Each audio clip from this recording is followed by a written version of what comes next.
రాష్ట్రంలో భూదందా మీద సర్కార్ సీరియస్ గా ఉంది. ఇప్పటికే 3 సబ్ రిజిస్ట్రార్ల మీద వేటు వేసిన సర్కార్ ఇప్పుడు ఏకంగా రిజిస్ట్రార్ల బదిలీలకు నిర్ణయం తీసుకుంది.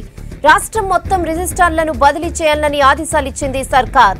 అక్రమాలకు తావు లేకుండా ఉండేందుకే ఈ నిర్ణయమని ప్రకటించింది సర్కార్. 12 మంది రిజిస్ట్రార్లను బదిలీ చేసింది.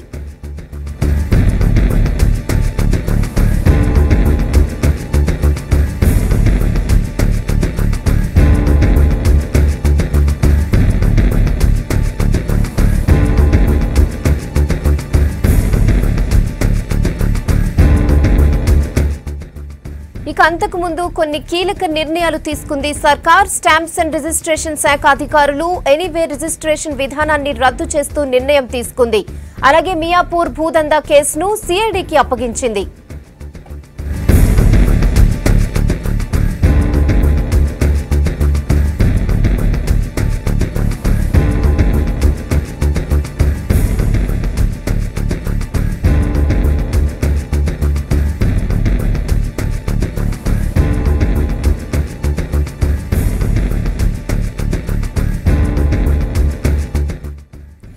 దీనిపై మరిన్ని డీటెయిల్స్ శ్రీనివాస్ చెప్తారు. శ్రీనివాస్ చెప్పండి, రిజిస్ట్రేషన్ల బదిలీలకు సంబంధించి అప్డేట్స్ ఏంటి?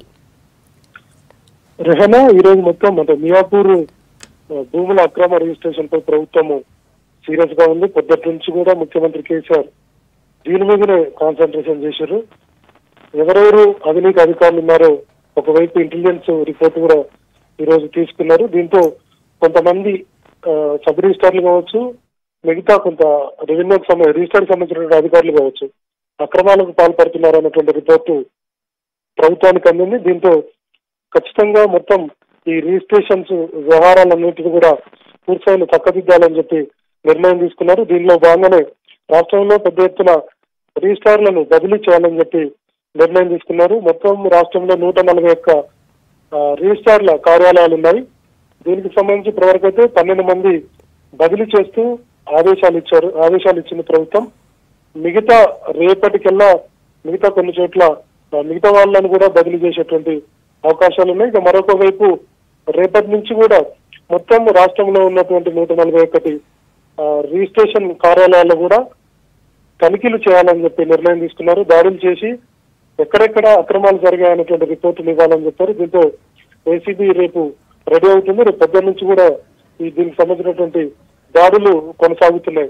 ఇక మరోవైపు ఈ రోజు రాష్ట్ర ప్రభుత్వం ఎనీవే రిజిస్ట్రేషన్ రద్దు చేసింది.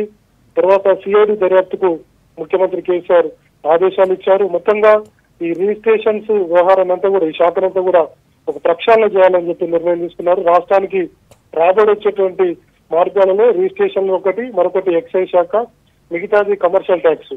వీటి నుంచి ఎక్కువగా ఇన్కమ్ రాష్ట్రానికి వస్తుంది. సంక్షేమ కార్యక్రమాలు అమలు చేయాలంటే ఇది పెద్ద ఎత్తున ఇన్కమ్ కాబట్టి రానున్నటువంటి రోజుల్లో అక్రమాలకు పాల్పడేటువంటి అవకాశం ఉంది. ఎందుకంటే మియాపూర్ లో మనం చూస్తే కనుక 796 ఎకరాల ప్రభుత్వ భూమిని రిజిస్టర్ చేయడం అనేది పెద్ద సంచలనం సృష్టించింది. దీనిపై ముఖ్యమంత్రి సీరియస్ గా ఉన్నారు. ఉదయం నుంచి కూడా ఈ విషయంపై ఎప్పటికప్పటికి ఉన్నతాధికారులతో మీటింగ్లు పెడుతూ మొత్తం అప్డేట్ చేస్తూ ఈ నిర్ణయాలు తీసుకున్నారు. ఇక రేపు మరికొంతమందిని కూడా బదిలీ చేసేటువంటి అవకాశాలు ఉన్నాయి.